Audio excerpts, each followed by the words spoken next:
Pepsid Complete knows that food is one of the best parts of game day. That is, until heartburn strikes. Thankfully, just one chewable tablet of Pepsid Complete provides dual-action heartburn relief with an antacid that starts working instantly and an acid reducer that lasts all day. So you can stay focused on that second helping of chili without worrying about heartburn. All day based on 8-hour symptom relief studies during the day. Use product only as directed. Auto insurance can all seem the same until it comes time to use it. So don't get stuck paying more for less coverage. Switch to USAA Auto Insurance and you could start saving money in no time. Get a quote today. Restrictions apply.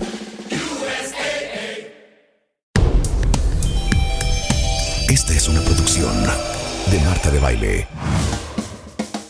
Ernesto Ávila tiene décadas cuidando a miles de mascotas en una de las ciudades más grandes del mundo. Aprende qué siente, cómo ve y cómo sentirte cerca de tu mascota, sea cual sea. Prepárate para entrarle con todo a la vida oculta de tu mascota en Mascotas SOS.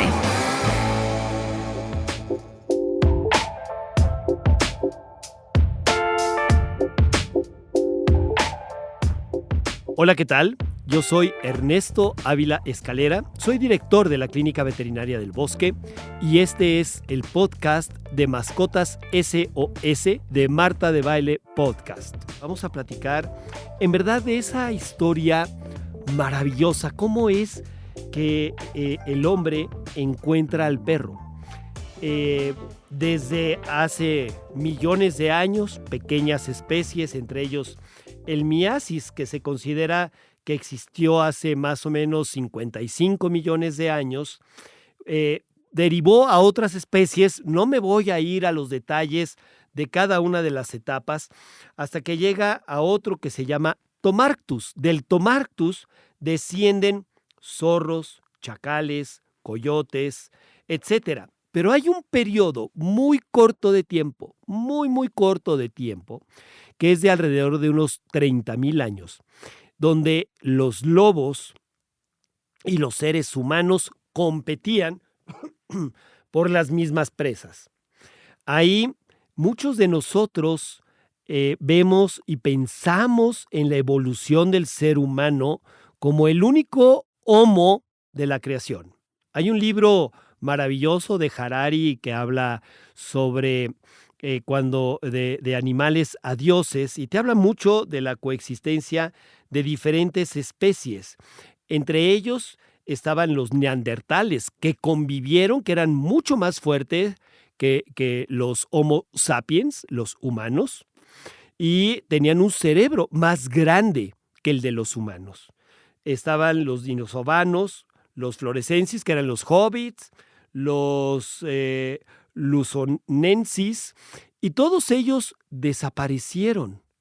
¿Por qué es entonces que el hombre logra subsistir y todavía estamos aquí en este planeta? ¿Cuánto tiempo? No lo sé, porque nos estamos acabando el planeta. Pero en este libro de Animales a Dioses se habla de una revolución cognitiva. Y hay un libro maravilloso que se llama The Invaders, de Pat Shipman, en donde nos narra el por qué el Homo sapiens coexistió en Europa y en Asia junto con los neandertales y sapiens. ¿Por qué unos desaparecieron y otros continuaron con la historia? Y fue básicamente la relación que tuvo el ser humano con los animales, la capacidad de poderse comunicar y de relacionarse con otras especies. Cuando yo estudié medicina veterinaria en inicios de los 80s, había la teoría de que ciertas razas descendían del perro y ciertas razas descendían del chacal. Uno de los grandes científicos y considerados por muchos como el padre de la etología, y para quienes no sepan qué es la etología, es la ciencia que estudia el comportamiento biológico de los animales. Este científico se llamaba Konrad Lorenz. Y Konrad Lorenz tenía un libro que se llamó Cuando el hombre encontró al perro. Y él precisamente en este trabajo hablaba de las razas que descendían de los perros y de las razas que descendían del chacal. Incluso mi maestra, la doctora Irene Joyce Blank Hammer, en su libro El maravilloso mundo de los perros, que era el que utilizábamos todos los estudiantes de medicina veterinaria en aquel entonces, nos platicaba sobre esta evolución y las razas de perros. Sin embargo, la mitad de lo que aprendemos es verdad y la otra mitad de lo que aprendemos es mentira. Pero no porque nos quieran mentir, sino porque todo está evolucionando. Y en aquel entonces también se cambió el nombre científico de los perros de Canis familiaris a Canis lupus familiaris. Y esto se logra estudiando el genoma de perros y en donde se define que los perros, más de 400 razas, descienden única y exclusivamente de los lobos. Y vemos entonces cómo es hipotéticamente estas dos especies, los lobos y los seres humanos, que se dedicaban a cazar presas, las mismas presas, y de una manera muy similar. Aquí en esta época neolítica, el ser humano pues hacía lanzas con pedernales o con puntas para cazar animales y competían junto con los lobos que también emboscaban, perseguían a los lobos. Pero imaginemos en esa estructura social de los lobos en donde alfa domina a beta, beta, gamma y así. Por eso las estructuras sociales de los de los perros son lineales y dinámicas. Pero en esa estructura existen los omegas, que son los que en la escala social ocupan el último lugar.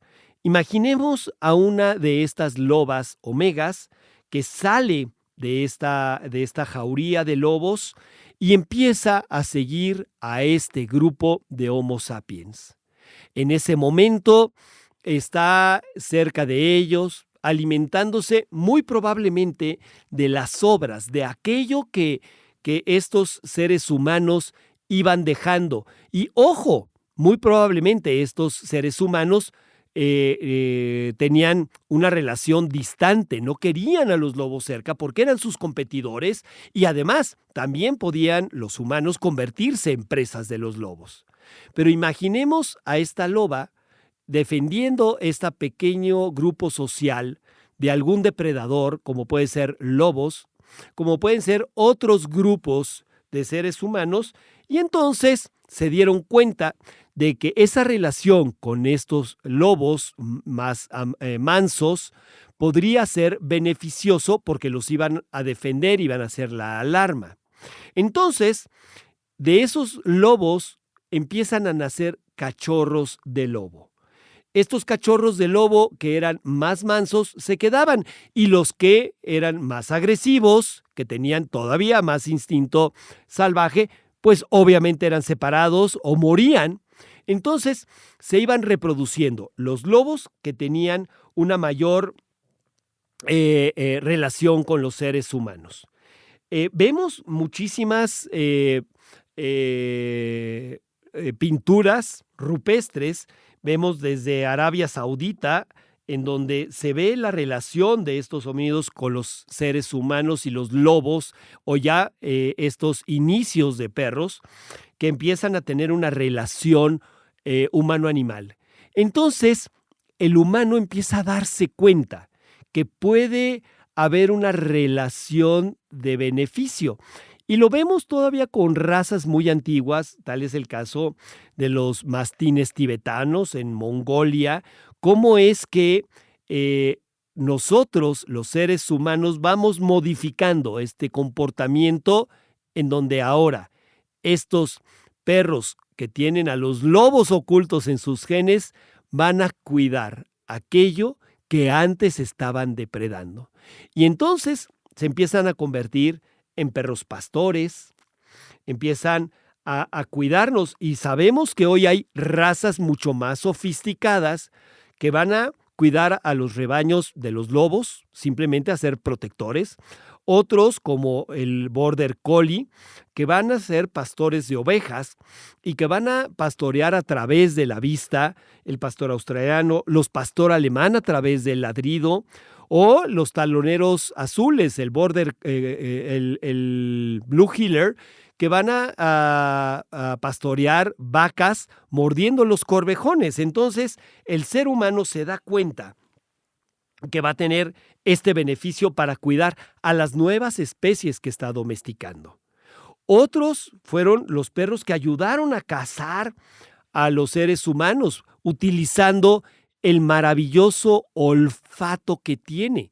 Entonces va a poder perseguir presas, a poder alcanzarlas con los colmillos y a poder multiplicar el número de presas que ya estaban teniendo. Entonces, de ahí empiezan a haber muchísimos cambios tan significativos que hoy tenemos razas de cacería mucho más sofisticados.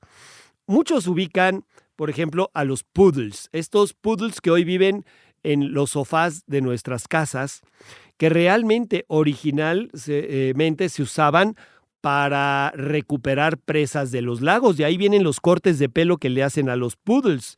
O vemos los Yorkshire Terrier, estos perritos que viven en cojines de seda, que tienen el pelo largo, hermoso, precioso y que se dedican simplemente a darnos besos.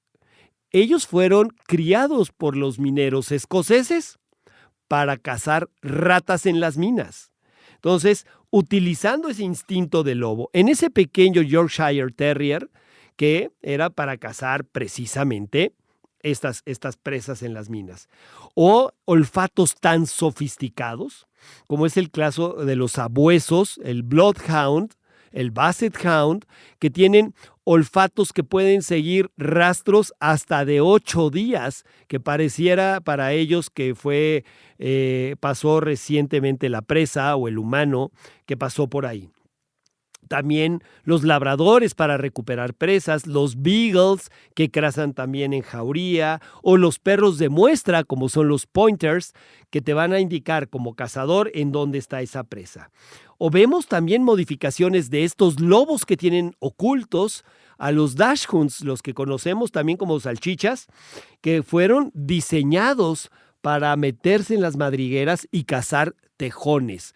Por eso vemos el hocico de los dachshunds, que es un hocico muy largo, cuidando precisamente la cara, los ojos, etcétera, para poder entrar a la madriguera y morder. Las patas chuecas que les vemos a los dachshunds las tienen hacia los lados precisamente para poder seguir excavando y poder hacer la madriguera.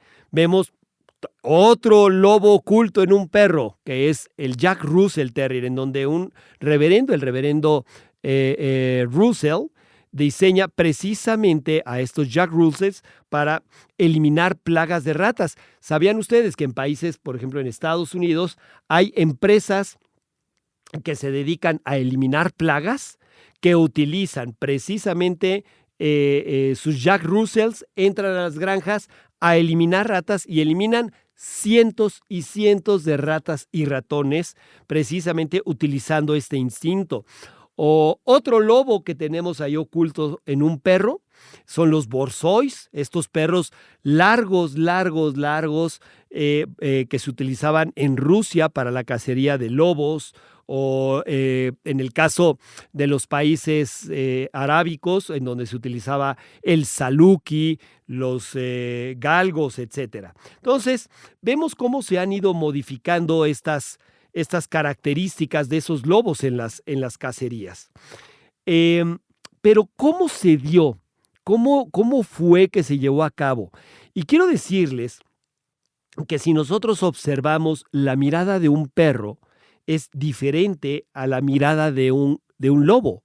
Y esto se da porque ellos tienen dos músculos específicamente, que uno va a ser el párpado hacia el lado y otro va a levantar un poquito más el ojo de los perros, haciendo que la expresión facial de los perros sea similar a la expresión facial de un niño, de un bebé, generando instintivamente en el ser humano esa compasión, ese amor, Eso no lo generan las expresiones faciales de los lobos. Entonces, mi pregunta es, ¿quién domesticó a quién? Hoy vemos que seguimos utilizando a este superaliado que se convirtió en el perro para utilizar su olfato, ya hablábamos hace un momento, en donde los perros son capaces de utilizar esa nariz, esas células olfatorias para detectar no nada más presas, también podemos utilizarlos para detectar narcóticos. Hoy que vivimos con esta plaga de la marihuana, del fentanilo, de la cocaína, etcétera, ellos han salvado a cientos de miles de jóvenes de caer en las drogas. Perros capaces de detectar con el olfato termitas, igual que hablaba yo hace rato de los perros que son capaces de entrar y matar ratas, ratones, etcétera. Estas empresas fumigadoras para detectar los nidos de termitas utilizan perros, sobre todo en Estados Unidos y Canadá, en donde muchas de estas casas son de madera y pueden detectar fácilmente los nidos de termitas. También son capaces de detectar dinero cuando alguien está transportando dólares de allá para acá o llevándolo a algún lugar. También los perros son entrenados para detectar dólares. También son entrenados para la detección de trufas, estos condimentos alimenticios que son muy preciados, para detectar animales. Hoy no nada más animales de cacería, sino animales en peligro de extinción que queremos rastrearlos, saber en dónde están, dar seguimiento. Pueden detectar también ciertos tipos de cáncer en la piel, pueden detectar fases prodrómicas en el caso de epilepsia. Son perros entrenados que detectan cuándo va a haber una convulsión. Perros también entrenados para detectar casos de diabetes, sobre todo en niños. Cuando un adulto se siente mal, un adulto diabético, se puede poner su insulina o se va al hospital, pero un niño no es capaz de lograrlo. Se entrenan perros para detectar los cuerpos cetónicos y saber cuándo vamos a tener una crisis por diabetes. Perros entrenados para detectar explosivos. Perros detectores de calores en vacas. Se pueden utilizar perros que detectan feromonas 48 horas antes. Para que una vaca produzca leche, tiene que haber un becerro. Para que haya un becerro, la vaca tiene que ser cargada.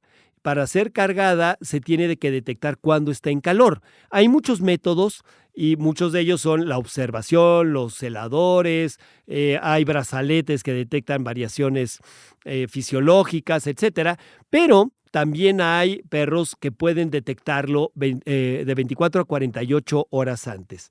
Perros que pueden detectar personas que se extravían. Y todos aquellos que vivimos los terremotos del 19 de septiembre de 1985 y del 2017, conocemos muy bien el trabajo que tienen los perros en la detección de personas, tanto vivas como fallecidas, a través de ese maravilloso olfato. De repente también los seres humanos se dieron cuenta que los perros eran capaces de ayudarles con la carga. Y desde hace más o menos 10,000 años en Siberia se detectan los primeros perros de trineo, estos huskies siberianos que jalaban los trineos y hoy siguen existiendo. Y de hecho hay carreras en Alaska, en Canadá, en Rusia, de trineos con estos perros en donde ayudaban precisamente con estas cargas. Y obviamente los perros de guerra. Y esto no es algo nuevo. Hoy los vemos en las diferentes guerras, en Irak, en Vietnam, en Corea, etcétera. Pero esto venía desde el Cane Corso romano, donde el Imperio Romano ya tenía perros de guerra en el medioevo, etcétera, ayudando siempre a los seres humanos. Obviamente, una de las partes más importantes que hoy, en el siglo XXI, tienen los perros en esta alianza que vino precisamente con esos lobos, son los perros de terapia asistida. Sabemos que hoy vivimos en ciudades densamente pobladas, pero paradójicamente vivimos en una soledad tremenda. Y es gracias a estos perros de terapia asistida que podemos sobrellevar la soledad, que podemos tener un motivador para tener una interacción con otras personas, salir a caminar, sentirnos queridos, tener a quien apapachar. Y aquí hay estudios formales de la IAHYO, la International Association of Human Animal Interactions Organizations, que agrupa a nivel global a todas las asociaciones que tienen que ver con programas de interacción humano-animal. Entonces, esa es la función zootécnica más importante que hoy están teniendo. Los perros de asistencia. Para muchos, los perros, personas con capacidades diferentes o discapacidades, son sus ojos, los perros guía que vemos en el metro, que vemos cruzando una calle. Y aprovecho para pedirles, no los acaricien, no les llamen, ellos están trabajando. Perros para niños sordos, que son los oídos de las personas sordas. Perros que jalan sillas de ruedas, que ayudan a levantar objetos, que ayudan a apagar la luz o a prenderla. En fin, son muchas las asistencias que pueden brindar los perros. Por ello y por muchas otras razones, los perros son el mejor amigo del hombre. No hay otra especie que haya dado tanto al ser humano que los perros. Por ello, son el mejor amigo del hombre. Yo soy Ernesto Ávila Escalera, director de la Clínica Veterinaria del Bosque, y este fue un podcast de Mascotas SOS de Marta de Baile Podcast.